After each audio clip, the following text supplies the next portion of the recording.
Good evening and welcome to Tuesday night, Mate to Mate at 8. My name's Craig Turton, one of the proud co-founders of 100 Words Mate to Mate, a men's health organisation trying to reduce the amount of men that are taking their own lives in this country and the stigma around it. Tonight we've had a very, very special guest, but before we go any further, tonight is about Mate to Mate at 8, just mirroring a conversation between two mates. So the rules of engagement are this: at 8 o'clock in the morning or 8 o'clock at night, you are to ring a mate of yours, okay, and ask them this: how's your day out of 10? Now, the poll's just come up. So when you log on, we want to know how your day has been out of 10, okay? So punch in the information there as you log on, and we'll go through those results a little bit later on. Now, at any stage tonight, if the conversation gets to a point where you are feeling uneasy or uncomfortable, there's always a number to ring. That number is this: 131114. That is Lifeline. There will always be someone there to pick up and talk to you at any given time. So now a few results. We've got a few people jump on. We are ranging from a 6 out of 10 up to a 9 out of 10. How's that bloke going? 9 out of 10. There's a few at 9. That's really, really good. Really positive. Be really, really honest when you get on and answer that question. Now, tonight, we've done the following. In the last couple of weeks, we have had an amazing offer from Lawrence Hayden and the team there to give free psychological evaluations and telehealth to all of our 100 Word members. Last week with Luke, we launched Fit Club, Mate to Mate Fit Club. And tonight's a big night, because tonight we are going global. We are going, none of this interstate stuff or in Melbourne, we are going global tonight. Mate to Mate's going global. 100 Words is a huge night, and I am rugged up because tonight we are going as south as it gets. We are going to Antarctica. So I'm cold. I'm sitting here in Melbourne. I am freezing my ass off. It's cold. But my friend Mike, who is down in Antarctica, he's a little bit colder than I am. And I thought I'd rug up because here he is, the great man, my friend Mike. Mike, thank you for joining us tonight, you absolute superstar. How are you? Not a problem, not a problem. Mate, how's your day been out of 10? My day's been 10 out of 10, to be honest with you. It's been very good. Yeah. How's your day been out of 10? Whew, mate, started off pretty ordinary this morning. I was only about a 4 up until about lunchtime, and had some good things happen in the afternoon. So I'm probably at a 7.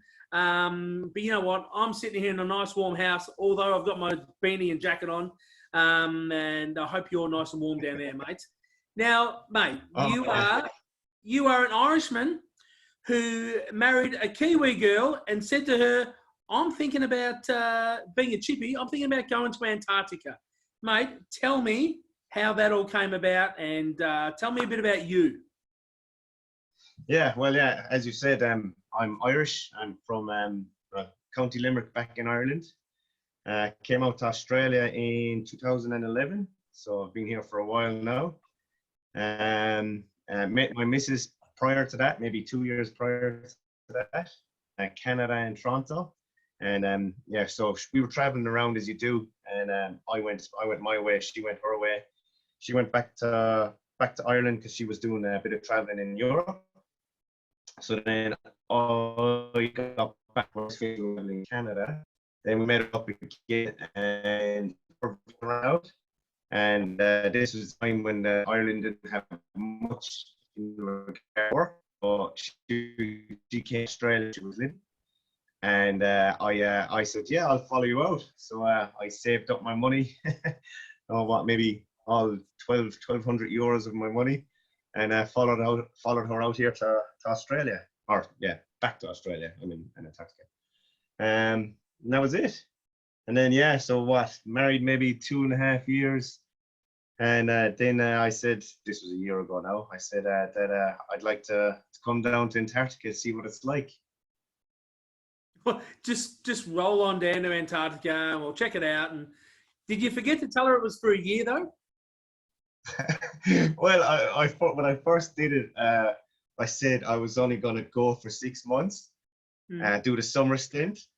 But when I went to the selection center for the division to actually see what how you perform in groups of people. I was like, oh my God, they were thought they were scaring us by saying how isolated it was and how cold it's going to be and how windy it can get. But I was like, oh geez, that sounds awesome. I want to go now. I'm from So then Ireland. after that, It's a piece of piss. and then I was like, after that, after first thing I was only go for 6. I came back from the selection center and I was like, I really want to go down for the year. How do I tell this to the wife? And she obviously took it really, really well, clearly. Well, she did, yeah. She was super stoked and very happy for me. That's for sure. Mate, what an amazing adventure. So you're a carpenter down there. So this is another exciting thing for me. So this is tradie to tradie. So we know that tradies have our own lingo. So if people don't understand what we're talking about, you and I do, and that's the main thing, all right? So, mate, how long have you been a chippy for? I've been a chippy for 35 now, so 15, 16 years. And fully qualified. And what how'd you become a carpenter? What made you want to be a chippy? It was obviously because of school. School was tough, you know what I mean? School's tough for a lot of people, like, you know. So I didn't know which path I wanted to go down. And so then there was one day I was just reading the newspaper and I saw that there was a job offer in the local town where I'm from, and I was like, yeah, give it a go. So I gave it a go, and I really enjoyed it. The best thing about it was I say one of the main reasons would have been as well is traveling. Obviously trade travels very well, so I was like, yeah, trade, perfect, chippy, boom, done. And yeah, once I got my qualifications, I started traveling straight away. And that's the thing. It doesn't matter where you go, whatever country, someone always needs something fixed or built. So I get that, mate. Not everyone does, but I get you. I'm with you. Now, mate, can you imagine this, right? So you're the head chippy down there. Who's doing the painting? That's what I want to know. Okay, who's doing the painting down there? You need me to come down. Yeah, we definitely do need painters, that's for sure. All right. It's not going to dry. It's going to be. It'll never dry. It'll dry inside, all right. If we were painting outside, it definitely wouldn't. Now, do you think you could put up with me for a year? Actually, it would dry. It would freeze. Yeah, true. Very true. Do you think you could put up with me for a year? You and me hanging out? Yeah. I don't know. I'd say I'd be able to. All right. We might need a few more Guinness, that's for sure. I can learn to appreciate Guinness. Now, mate, while you're there, can you just give us a little show of the room there? Now, I know you said you cleaned it up for us, so just give us a quick look at the quarters in which we're living in. But that's the door. There's my nice clean clothes on the ground. Good man. Got the boots and then you've got that's the window, and then that's a towel. Do you ever go look out? That's my shelf. Good man. Good man. And the tool belt's and just my secret stash there. We won't tell anyone about that. Now, mate, you said before, the process in getting in, I'm tipping they don't accept just anyone. The process being able to get down there must be pretty rigorous. Talk us through that. Yeah, so as I was saying earlier on, there's obviously a lot of processes that you have to go and do, and a lot of jobs or hoops you have to jump through. Like, for example, your fitness and your health. You have to be as healthy as you can possibly be. They do checks on your heart. They do checks on obviously on your entire body, just to make sure that it is fit and healthy to come down. Because especially if you're coming down for the winter, they don't want to have any unforeseen issues that could cause a problem. So that's one thing to do. Obviously, as well, is the selection center. So that was very interesting. That was very, very enjoyable. So that's just a group of people, group of candidates that want to progress through it. You go there. They pretty much just put you in scenarios, ask you questions, see how you work together as a team. Give you weird scenarios where you try to come together as a team again to try figuring it out and what you can do. And then there's also the physical or the psychological test as well, just to make sure that you know what you're getting into. You know, because we're coming down here to a place that's very isolated, so it's good to know that the division that everything that they do is to make sure that you're good and that you're safe, physically and mentally. And it's good as well because when I was doing the psychological test, I was just being honest with her as much as I could be. I wasn't trying to make it like that. What she wanted to hear is what I was going to say. Because there's no point. She knows that if I can cope with it or not, you know. So, and it was great. Yeah, fly through it. Got all the psych and everything like that. I was just myself. Talked through everything, and yeah, and then your training as well. So when you do actually get through to, let's say, the selection stage, and they progress you on to before you come down here, so what they'll do is they'll give you like training, so they'll give you fire training. Oh wow! So that was cool. That was awesome. So we went down to a place down in Hobart. There's the Tassie Fire, and so we learned how to put on breathing apparatus.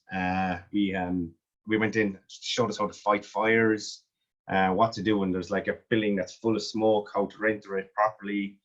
I mean, we're not firefighters and everything like that, but it was very cool what we were doing. Yeah, because you can't call the fire brigade when you're down there. They're going to take a while. No, yeah. Definitely not. Yeah. So you've got to be multi-skilled and multi-talented. Therefore, as I said, not everyone can. It's not a trip or an exercise for everyone. You need to be psychologically with it. And how much is it that, and how much emphasis is put on the communication between yourself and the other people that are down there? So if you don't get along with someone, I'd imagine you'd have to sort that stuff out pretty quick, and you couldn't harbour a grudge, I wouldn't have thought. Yeah, one of the things that we did in the training as well back in Kingston was we did a lot of seminars of communicating to each other. So like how to obviously, if there is a conflict, how to resolve the conflict, the best way to resolve the conflict. And as you just said as well, not to leave things fester, because if there is an issue, you're better off talking about it there and then, and coming to terms with the issue and try to resolve it as best as you can. And they did a lot of that in Kingston, which was good, because we at this point we had already built a rapport with each other, so we knew each other, we knew what we were like, and who we were. So then when we were actually inside doing these seminars where we need to communicate with each other and do all of this, it was a lot easier for us to talk to each other and communicate, because we were already mates, so it made it a lot easier and a lot more enjoyable just to work through these fake conflicts that we were giving and everything like that. So it was good communication. Are you like that by nature? Did you have to change much about the way in which you communicate, or not? Yeah, I definitely wasn't like that. I'm a very outgoing person, as you can see. I can talk, but when it comes to my issues or anything like that, I felt like I was very lacking with that. Yeah. But going through those scenarios and talking and being down here and being isolated and coming to terms with some difficulties myself from being down here, I find myself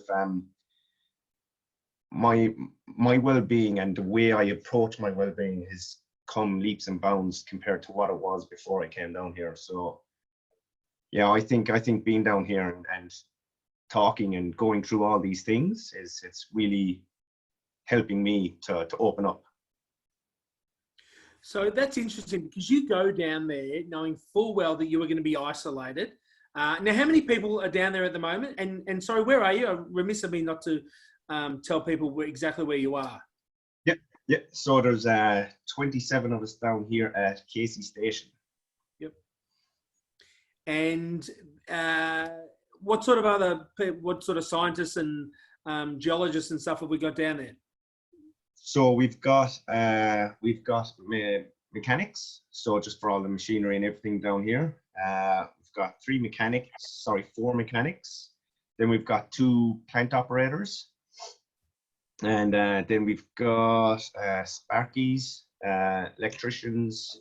Sorry, they are sparkies and electricians. That's all right. That's for the non-tradies, mate. You got to explain it to them. It's okay.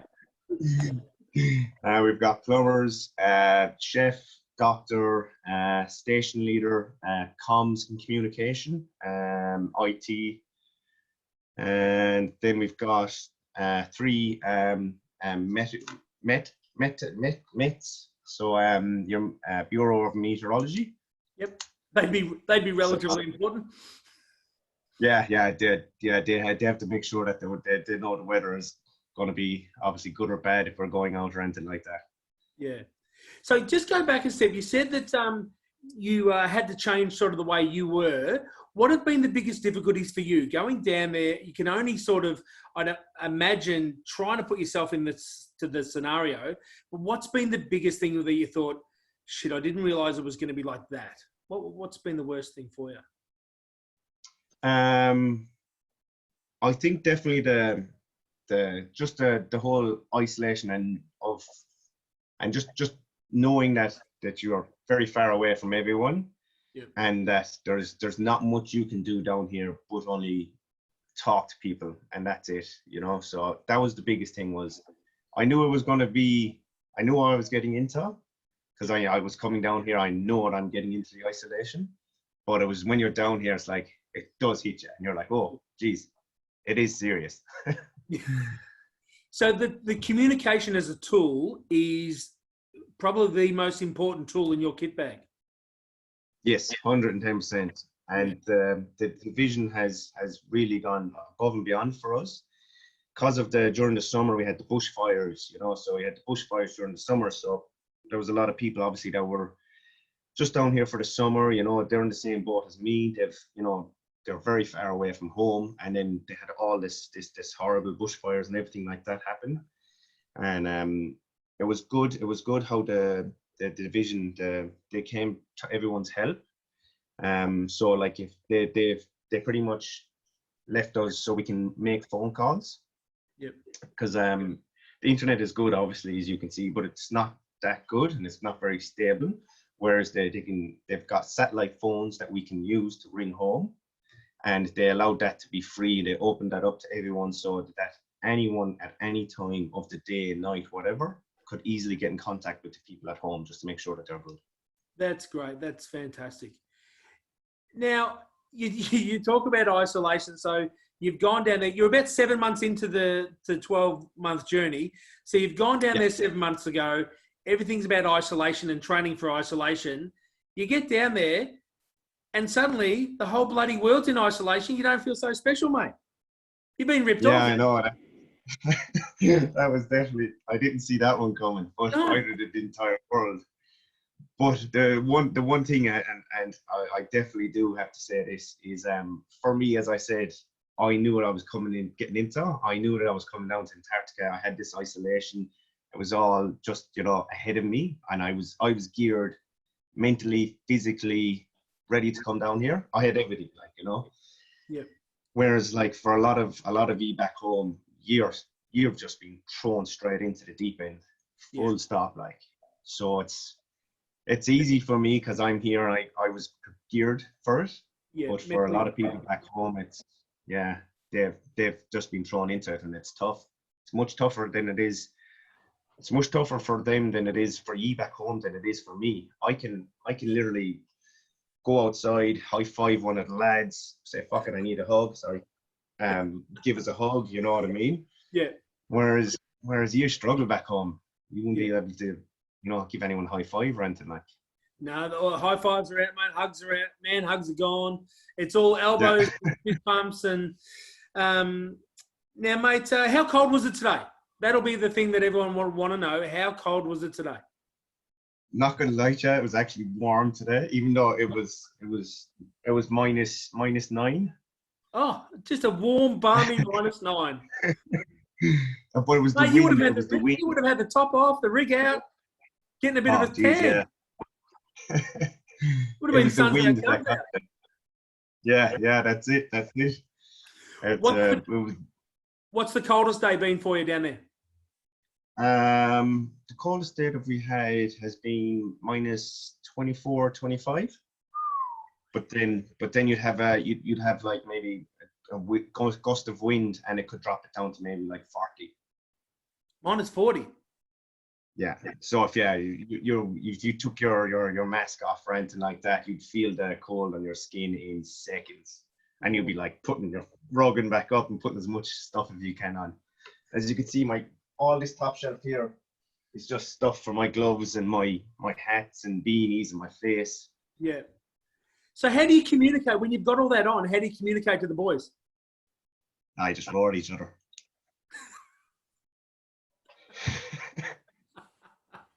Okay, so no different to any other work site. Exactly, it's the exact same. Yeah, It's just more PPE.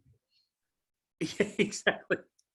Now, what else? Now, so you're down there. If you've got about another 4 or 5 months. Now you've got. Now you said the other night that you've just gone through a phase where it's been 24 hours a day sunlight. Talk me through that. Yeah, so that was a bit surreal. You'd wake up at 6 o'clock in the morning, sun would be up. You'd be going to bed at 12 o'clock at night, sun would still be up, and you'd be like, "This is so weird." Just trying to get your brain used to it. But sun you can do because it seems to be a bit more just energetic, a bit more life. Yeah. I think the darkness is going to be something it's going to be interesting to see how we do, as long as we get to see auroras. Right. What's that? The Southern Lights. Okay, so you're about to go into a period where it's dark for how many hours of the day? I think it'll be dark for 24 hours of the day. Wow. So just from one extreme to the other. Yeah. That's for sure. Now we talked about this the other day. You hold probably the most prestigious and how shall we say coveted role down there. Not just being a chippy, but you are the head brewmaster. You're an important man. Don't worry about the scientists, mate. Talk me through the head brewers. What are we brewing at the moment down there? So at the moment we've just got a bit of real ale on and some lager. But it's so it's good. Yeah. It's their homemade, their home kits. So all you do is you just put it into a big tub, mix it together, and leave the magic happen. And obviously the beer never gets warm down there. No, geez, no. And if you do need to cool it down, super chill it. You just put it outside and put it outside. Hang it out the window for a couple of seconds. Just don't forget about it. Now, what do you do, mate, to keep fit? And what do you do on that Sunday? You work 5 days a week, and then you said you've got training and everything to make yourself self-efficient on the Saturday. What do you do on the Sunday? What do you guys do to sort of? Is it important to obviously keep that team morale? Yes. So there's so around Casey Station there'd be these little huts that the division have made for us. So they're just like these little container. It's got beds, it's got heaters inside it, it's got food and everything like that. So you can go out there on Saturday night or whatever it is, and you just spend the night out there, and then the following day maybe walk around, take some pictures, obviously weather permitting, because if it's cold, it's cold. We've also got the gym. We've got a sauna here, a jacuzzi here.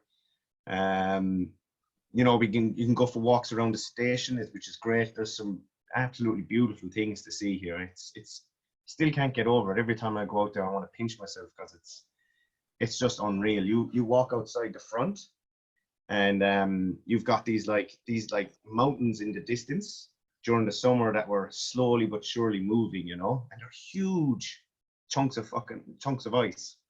Sorry. That's all right. Trading talk. All right. But yeah, so there is lots for us to do, or if you want, there's as little as you can possibly do here. I've got my PlayStation here, so some days I'm like, meh, just gonna chill out, play the PlayStation. Yep. Or as we normally do, I bring it up to the movie room, to the Odin, and so they've got a big projector, and you just the screen's probably like maybe what 6 meters by 4 meters, and yeah, so I played the PlayStation. Me and a few of the boys, we have a game of Call of Duty, you know, just have a bit of fun, shooting each other as you do. What's the age sort of demographic down there? Okay, so the youngest, his birthday was this weekend. He just turned 27. Yep. And then I don't really know the oldest, but it'd definitely be around maybe late 50s, early 60s. Okay. All right. Now, you've obviously got, do you have any psychologists down there? No, but the doctor would have, she would have gone to a few courses and whatnot before she came down here, just to make sure that she could help with us if we did need anything or anything like that. Because we do get every month we get a medical. So she just checks us physically how we're doing, mentally how we're doing, asking if we have any issues or anything like that, which is good. But if there isn't, there's pretty much 24/7. If there's any issues or anything like that, we can call like a physician back in the mainland. Yep. And they can be there for us in seconds if we had any issues. Yeah. So is mental health talked about a lot down there? Yeah, it would be. Before we come down, mental health would be a big key thing, is just to make sure that you are as in good of condition physically, mentally, and everything, you know. And once again, just to communicate and talk it out, and just to make sure that you don't bottle it up. You don't keep it buried inside, and as you said, leave it fester, and then it just blows up, and it doesn't help anyone. It doesn't help you, and it doesn't help any issues that can arise from it, like, you know, because if you keep something bottled up, it won't turn out good. Yeah. So do you, when you're in Ireland, prior to going down, were you the type of guy that if you felt that one of your mates was struggling, you would say something, or not? I would, yeah. I felt like I wouldn't talk as much myself. Yeah. I'd be more than happy to help out and listen to them. Always do that. But once again, it's a two-way system. Like, you know, if you do need to talk, you should talk. If you're there happy to listen, and that's all you can do. Yeah. I mean, yeah, definitely listen to people. That's one thing I think anyone and everyone will always do, would be definitely listen. And I think, would it be fair to say that because you're down there and there's only 27 of you, and that's all there is, there's no transient people, you must look out for each other like a family. And do you think that it's changed a lot of people who have come down there? Do you think they're a lot more open now than what they would have been prior to the experience? I think, yeah, I would definitely, I would agree with that. Just because of the training and the way we had to talk to each other and the way we have to deal with things, and they showed us how to deal with things. I feel it, and it puts, and then we're now in a very isolated and little, even though it's huge, little zone to ourselves. So we're here, and we have to communicate with each other, and we need to talk to each other. So I think, yeah, it definitely I would think improved everyone. I know definitely now that I consider these people here, they are like my family now. And yeah, the bonds that we've created over the last few months, you know, it's phenomenal. And I think it will last, and it will hold, you know. So, and that in itself, you know, shows that to have, you know, a lot of trust in these people, because you do trust a lot of these people. And then yeah, they'd have the same trust in you, and you'd have to have the same bonds, because if you didn't, you know, if you didn't trust them, or if you didn't like them, you know, you'd know then that there's something wrong, but there's not. You know, these people are awesome. They're great. If the way the division has picked all of us is been phenomenal. How they've done it. Yeah. Mate, absolutely phenomenal experience and what you're going through. Really, really good question here from actually Cam Hardyman, an unbelievable man who we had on the show 2 or 3 weeks ago. Unbelievable man. He said the excitement of being in Antarctica obviously wears off after a few weeks, and then the realization that you're stuck. What do you do to handle the isolation? Because it must be, when you get down there, it must be just mind-blowing, and then it's like... Oh, it is. It's phenomenal. But that whole feeling of being down here, it takes a lot. I'm still enjoying it. I'm still loving it every single time I go outside. It might be -20 or whatever, and you'd be freezing. But it's just such an experience and a thrill to come down here. So for me, that still hasn't worn off. But for the isolation part of it, when you're down here during the summer at Casey anyway, because they can fly in and fly out during the summer, weather depending. It doesn't. You don't feel isolated at all. You feel like you're just like in a ski resort or something like that, with, you know, big ice cubes floating around the place. But the isolation really does kick in when and you feel isolated when that last plane flies away, and the station goes from maybe like 100 people down to like 27, just like that, and you're like, oh, it is so quiet around here. Yeah. But then you got used to all those people being around, and then the people that you obviously did your training with and everything like that, is you go straight back into just chatting to them, talking to them, and then you're back to, before you know it, you're back to normality again, even though you're still isolated and everything, but you still have normality, you know, if you know what I mean. We got another question here from Lee Dutton. He's saying you obviously keep fit via the gym. Any other things? Like, did you just suddenly wake up one morning, mate, and go for a run? Yeah, you can if you want. It's cold. We've got treadmills, but you can go running outside all you want. We've also got a little ski loop where you can do some cross-country skiing. Yeah. And there's they've got fat bikes. So it's just a mountain bike that's just got a really fat wheel on it, and then you can drive that around the ski loop as well if you'd like. Yeah. And we got another question here from Dave Holmes. Good on you, Dave. Dave's all the way from sunny Queensland. So the difference in temperature between you and him would be about 70. Now, Dave's saying, you know, you're going to require a period of reintegration when you return. Is it going to be hard to prepare to come out of what you're going through? And is that part of your training?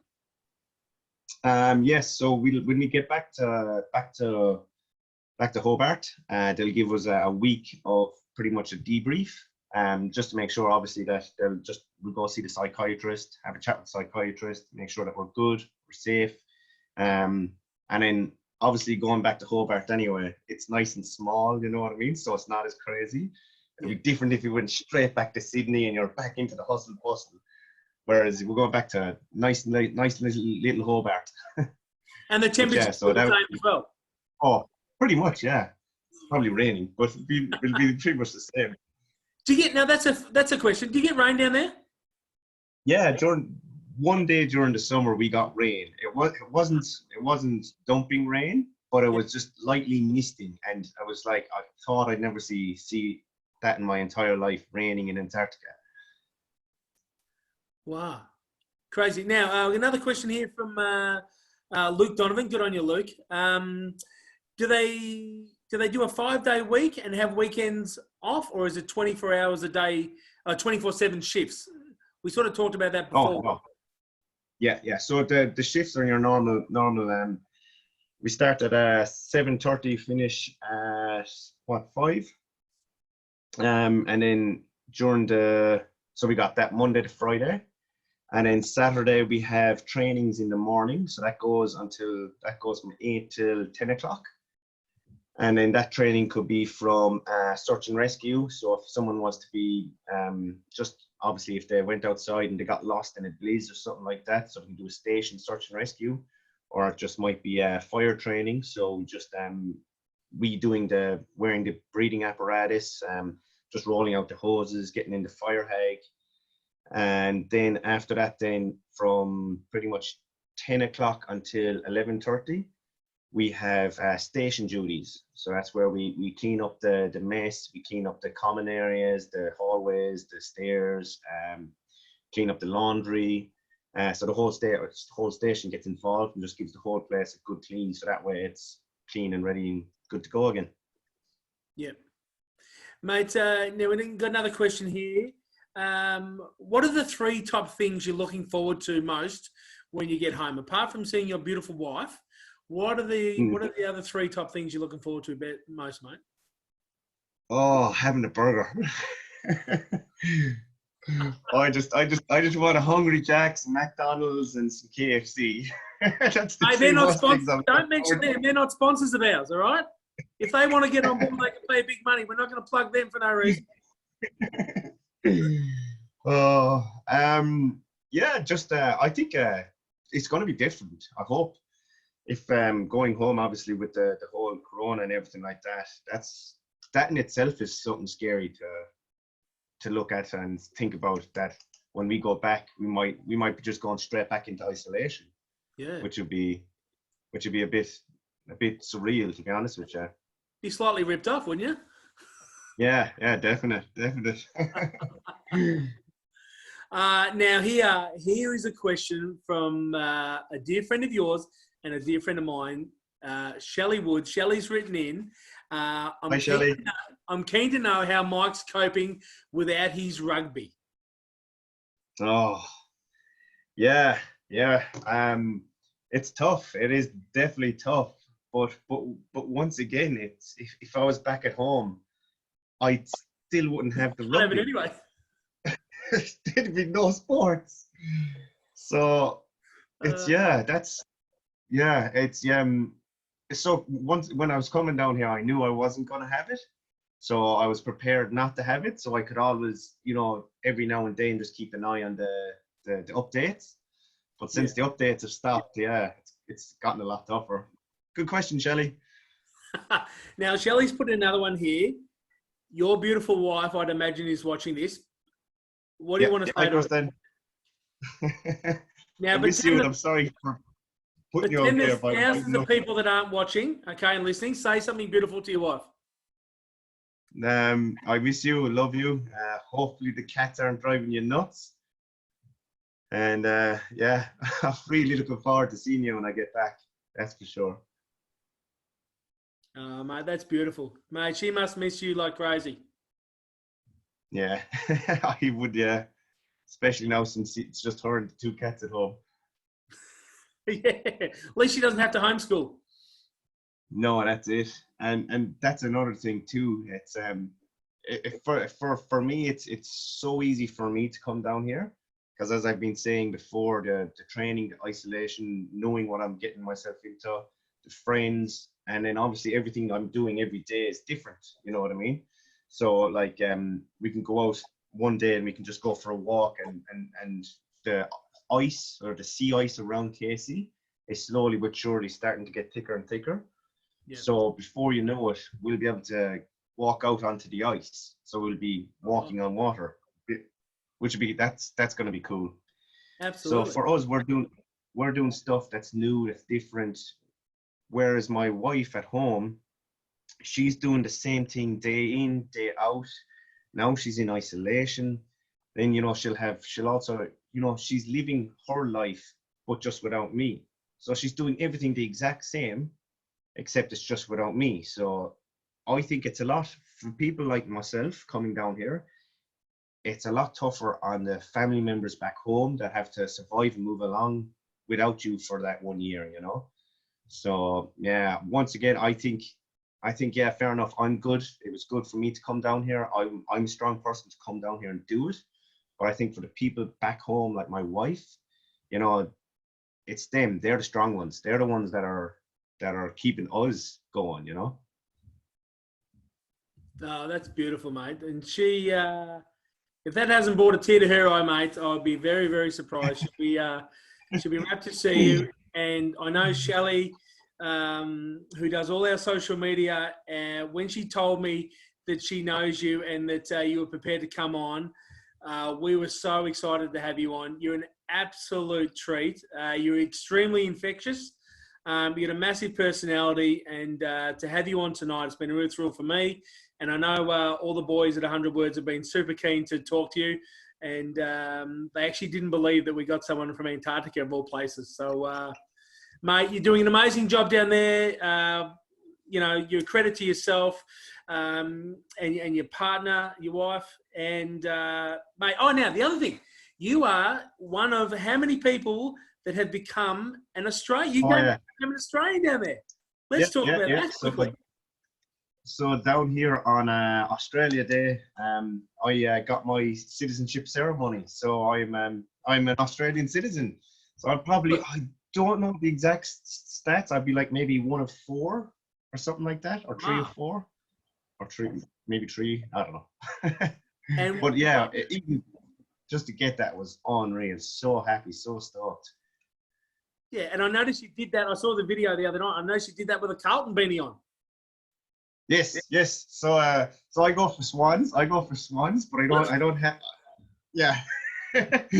So I go for Swans. The missus goes for Carlton, and before I left, she gave it to me because she was like, "Oh, here's an extra beanie." So she gave it to me, and then I was like looking through my beanies because I wanted to put one on. It's like, oh, nothing that's Aussie.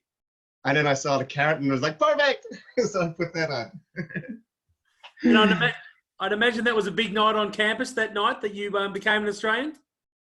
No, it's very subdued. Yeah, I'd imagine. Yeah. Mate, it's been an absolute pleasure having you. You're a star. Mate, take care of yourself and everyone else down there. Thank you for giving us some time tonight. And, mate, really important message there tonight is that you need to look after your mates, and communication is clearly very, very important down there.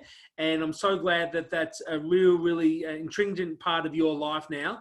And that's something that will stick with you forever. And you, because of the type of person you are, will embrace that. And you're just a pleasure to be around, mate. Thank you so much for your time tonight. I really appreciate it. Yeah, I really enjoyed it too. It's been very good fun and a good chat. Loved it. Absolutely loved it. Well, mate, we're going to put this up on the internet. So I want all the boys and girls down there at Casey to, mate, you are the biggest celebrity down there right now. Yeah, I'll get it put on in the bar at the weekend. Exactly. Now, hang on. We've got hang on. Oh, mate, listen to this. Wife, it says here, wife here. It's brought tears to my eyes. Oh, mate. You're a star. Oh, that's brilliant. She's crying at home. Cam Hardiman said, "What a great bloke, mate. You are getting plenty of love here in this country, and I'm so glad that your wife's in tears. I'm going to go because otherwise I'm going to start crying because I cry at anything. So, mate, thank you so much. You're a star. I would love to catch up with you in a couple of months and see how you're going again, mate. That'd be great." Oh no, for definite. Shelley, sure, be visiting Shelley. We'll definitely come visit you then. Yeah, mate, that'd be great. I'd love to catch up with you. You're a good man, and as I said, on behalf of myself and all the boys at 100 Words, absolute pleasure to have you on tonight, mate. Thank you very much for your time. Thanks a lot, and you're doing a great job, bro. See you, brother. Bye. See you, mate. Well, that was awesome. 100 Words, Mate to Mate, and Mate to Mate at 8 have now gone global. It's official. What a great chat with him. Huge thanks to the lovely lady, Shelley Wood, who does all our communications. It was because of Shelley that we got that. Shelley's goddaughter is Kristen, who is married to Mike. So massive thanks to Shell and for all her work that she does each and every week. And to put that together for us was massive. Massive thanks to Matt Atkin, one of the board members at 100 Words, for Atlas Equipment Finance, the team there, and 61 Finance. huge supporters of ours. Thank you very much. And to my mate, Brett Phillips, from the First Serve, Australia's only nationwide tennis show on SEN, huge contributor. So thank you so much, BP, for your time and effort. Now, next week we are having a great friend of mine. All this series is all about inspirational stories, local businessmen, professional people. This week, we've got pretty much all in one. His name is Daniel Burgess. He's done a lot of work and a lot of speaking on behalf of 100 Words. He's an unbelievable, enthusiastic and inspirational man. You will not want to miss this one. He's a great bloke, good friend of mine, and I can't wait to interview him next week. On behalf of myself and my unbelievable producer, Matt Walton, I hope your week is a 10 out of 10. Take care of yourselves. This COVID thing's getting over, getting a little bit easier. So just look after each other and take care. And remember to communicate mate to mate at 8. Ring your mate at either 8 o'clock in the morning and 8 o'clock at night and ask them this. G'day, mate. How's your day been out of 10? It's not that hard. And you'll find out a lot about your mate. Take care. Talk to you soon.